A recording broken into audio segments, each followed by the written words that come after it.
दोस्तों welcome to Majid ग्रा YouTube channel. Mobile phone repairing का दोस्तों ये नेक्स्ट ट्यूटोरियल है। तो इस वीडियो के अंदर मैं आपको किसी भी मोबाइल फ़ोन का माइक्रो यूएसबी जैक, इसको माइक्रो यूएसबी बोलते हैं, जो इस तरह का होता है, तो ये तब्दील करने का तरीकाकार बताऊंगा। एंड्रॉयड मोबाइल फ़ोन मोस्टली जो है उनके अंदर इस तरह का जैक आता है, तो इसको रिमूव करने का तरीकाकार सीख लीजिए।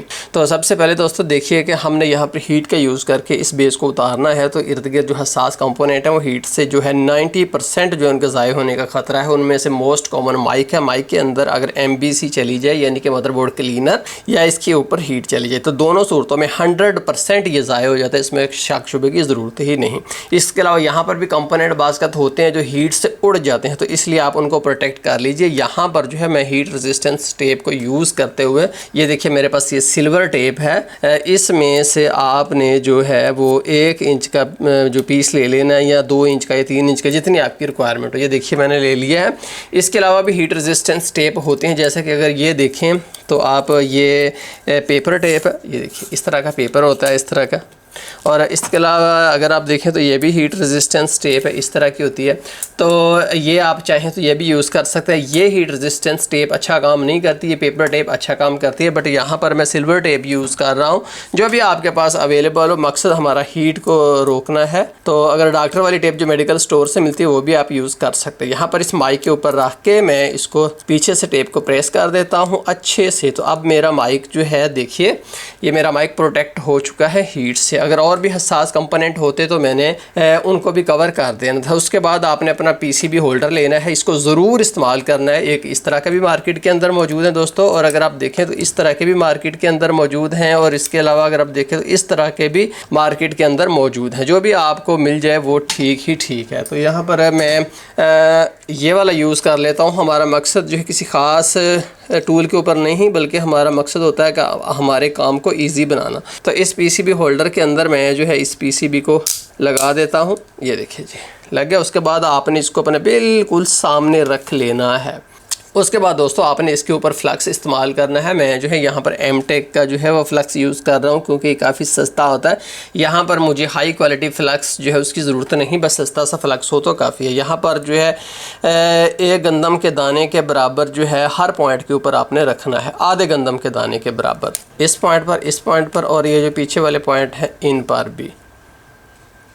उसके बाद दोस्तों आपने अपनी hot air gun SMD rework station लेना है, और इसका दर्जा हरारत 350 डिग्री सेंटीग्रेड से लेकर 380 डिग्री सेंटीग्रेड तक आपने रखना है। अगर PCB पतला है तो आप 350 रखेंगे, अगर मोटा और बड़ा PCB है, इतना बड़ा, तो फिर आप 380 रख सकते हैं। इससे ज़्यादा आपको रखने की इजाज़त नहीं है। और आपने अपनी जो हॉट एयर गन है उसको जो है जो नोज़ल लगानी है वो 8 mm के करीब तकरीबन होनी चाहिए। ये देखिए ये दोनों मेरे पास नोज़ल्स हैं, एक बेंड नोज़ल है और दूसरी स्ट्रेट नोज़ल है, दोनों 8 mm की हैं।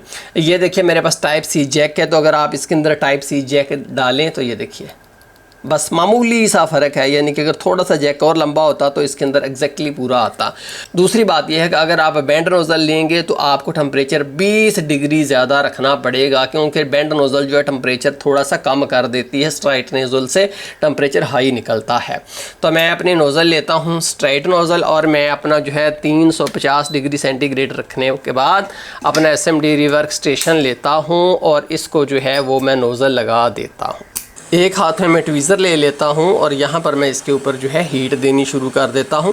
हीट आपने गोल गोल देनी है, एक जगह के ऊपर ठहराना नहीं है, घूमते हुए आपने हीट देनी है। एक सेकेंड के अंदर एक चक्कर आपका मुकम्मल हो जाना चाहिए, और आप देखेंगे आपका जैक जो है निकल चुका है।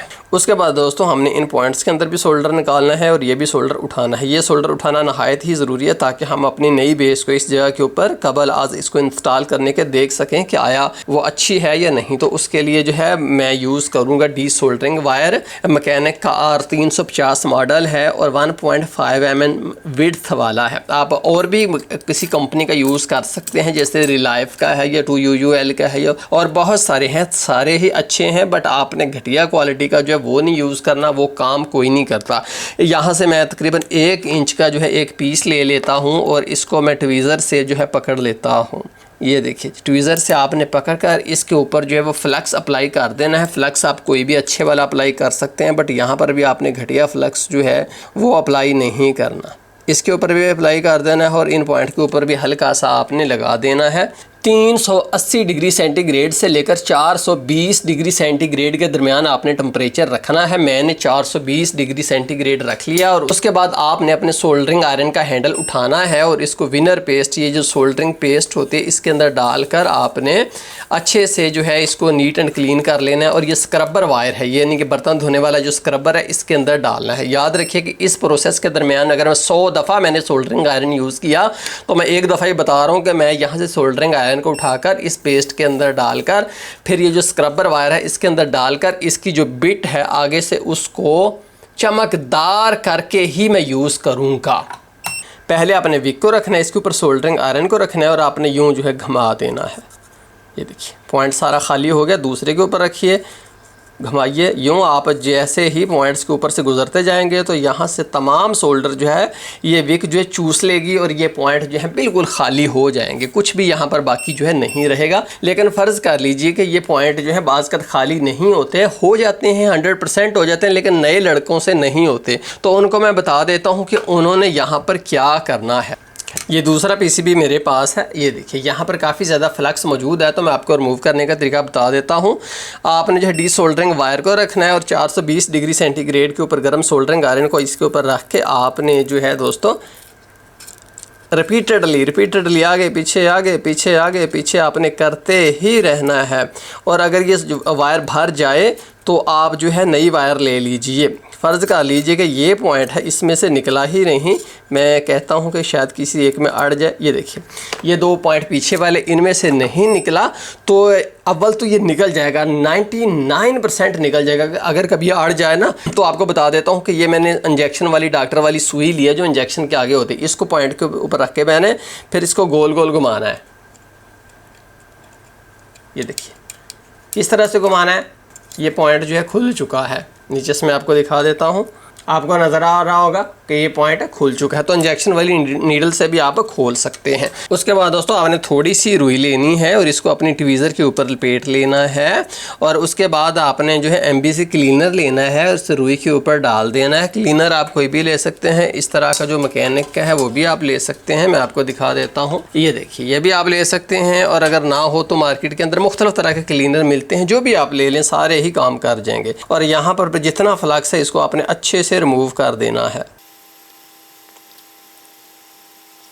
अच्छे से सफाई करने के बाद आपने अपना जैक लेना है और इसको इसकी जगह के ऊपर रख के देख लेना है कि बिल्कुल ठीक है। ये कंफर्म करना बहुत ही ज़रूरी है, ख़ास तौर पर जो नए लड़के हैं वो ऐसे कोई ना जैक उठाकर लगाने की कोशिश करते हैं, तो ऐसे बिल्कुल भी नहीं होता, जैक लगता भी नहीं। जैसा कि अगर आप देखें तो बिल्कुल ऐसा ही है। लेकिन फ़र्ज़ कर लीजिए कि मेरे पास एक और यहाँ पर जैक था जो कि मैं पहले अंदाज़ा कर रहा था कि ये इसका है, मैं लगाने लगा था। बट जब मैंने इसके ऊपर मैंने अंदाज़ा किया तो देखिए यहाँ पर पॉइंट जो है वो सीधे नहीं है ना सीधे।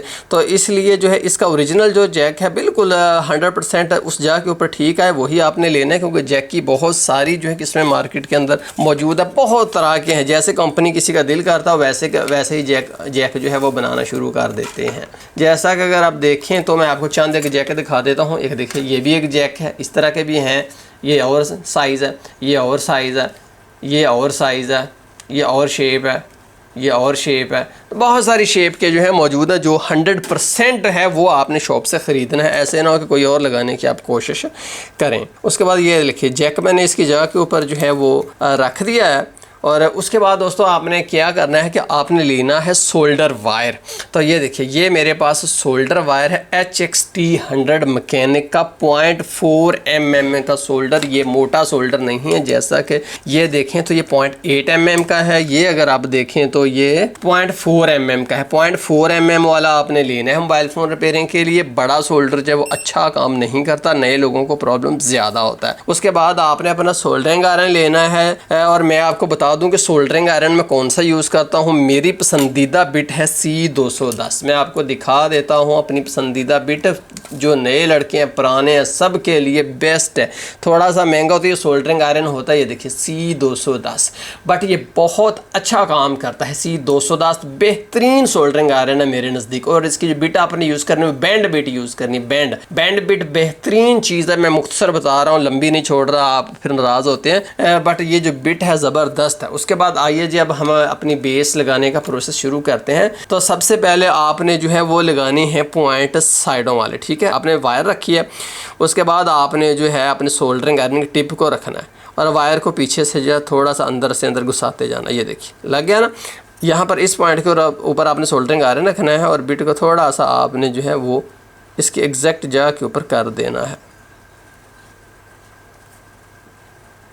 ये जी एक पॉइंट लग गया, अब ये हिलेगी नहीं। अब बाकी भी चारों पॉइंट आप लगा लीजिए। ये ऐसे अपनी जगह के ऊपर बैठनी चाहिए कि जैसे ये इसी जगह के लिए बनी है, तब आप आगे चलेंगे। अब देखिए ये चारों पॉइंट जो है लग गए। अब सेंटर वाले हैं वो हमने लगाने हैं। सेंटर वाले लगाने का तरीका ये है कि 0.4 mm का आपने सोल्डर रखना है और उसके बाद ये जो सोल्डरिंग आयरन की टिप है इसको अपने ज़रा सा टच करके पीछे आ जाना। सोल्डर वायर को पॉइंट के ऊपर रखना है और सोल्डरिंग आयरन से टच करके दोनों को पीछे खींच लेना। देखिए ऐसे, फिर देखिए वायर और उसके बाद सोल्डरिंग आयरन और फिर दोनों को तेज़ी से पीछे खींचना, ज़्यादा देर नहीं ऊपर रखना। फिर देखिए पहले वायर रखी, अब सोल्डरिंग आयरन टच करके 1 सेकंड में ही मैं वापस आ जाऊँगा। फिर देखिए ऐसे, फिर देखिए पहले वायर और फिर सोल्डरिंग आयरन और टच करते ही पीछे ऐसे, इस पॉइंट के ऊपर रखिए, टच करते ही पीछे, ज़्यादा देर नहीं रखना वरना सोल्डर ख़राब हो जाएगा। फिर देखिए ये रखा ऐसे, इसको दुरुस्त कर लीजिए। तो देखिए हमारे जो है वो टांके कामयाबी से लग गए हैं। अब उसके बाद आपने जो है देखना है कि क्या ये बिल्कुल ठीक है, क्या ये आपस में जुड़े तो नहीं। अगर आपस में जुड़ जाए तो उनको फिर आपने छुड़वाना होता है। उसके बाद तब आपने वाश करना। छुड़वाने का तरीकाकार मैं आपको बता देता हूँ कि आपने किस तरह से छुड़वाना। अव्वल तो ये जो है वो एक दूसरे को पकड़ने नहीं चाहिए, लेकिन अगर पकड़ लें तो मैं जैसे कि अगर आप ये PCB यहाँ पर देखें तो यहाँ पर तमाम पॉइंट्स जो एक दूसरे को जुड़े हुए हैं। तो अब छुड़वाने का तरीकाकार मैं आपको बिल्कुल पहले सिंपल बताता हूँ। सिंपल तरीका दोस्तों ये है कि आपने अपना सोल्डरिंग आयरन लेना है, इसको बिट रिफ्रेशर पेस्ट के अंदर डालना है और ये जो है स्क्रबर वायर बर्तन धोने वाली इसके अंदर यूं करना है और उसके बाद आपने दोस्तों इस पॉइंट को यूं टच करना है, ठीक है। फिर वापस आपने आ जाना है, इसके अंदर डालकर स्क्रबर वायर इस्तेमाल करके वापस आपने आ जाना है। दोबारा फिर पीछे से होकर आइए, तो ये देखिए सारे पॉइंट जो है वो अलग-अलग हो चुके हैं। यही तरीकाकार है, बट फिर भी अगर ये आपसे काम नहीं होता तो मैं आपको उससे अगला स्टेप भी बता देता हूँ। वो ये है कि दूसरा तरीका दोस्तों ये है कि फ़र्ज़ कर लीजिए इस पॉइंट के ऊपर जैसा अगर आप देखें तो बहुत ज़्यादा सोल्डर लगा हुआ आपस में मिले हुए हैं ना, तो आप सोल्डरिंग वायर को इस जगह के ऊपर रखिए और ऊपर से आपने अपने सोल्डरिंग आयरन से इसको जो है टच करना है। तो ये विक जो है सारे के सारे सोल्डर को चूस लेगी, फिर आप रीटच उसको दोबारा जो है कर सकते हैं। ठीक हो गया जी। तीसरा तरीका भी सुन लीजिए। जिन 2 पॉइंट्स को आपने छुड़वाना हो ना उनके दरमियान आपने 24 गेज की जो सुई होती है ना इंजेक्शन वाली डॉक्टर वाली, वो आपने रख देनी है।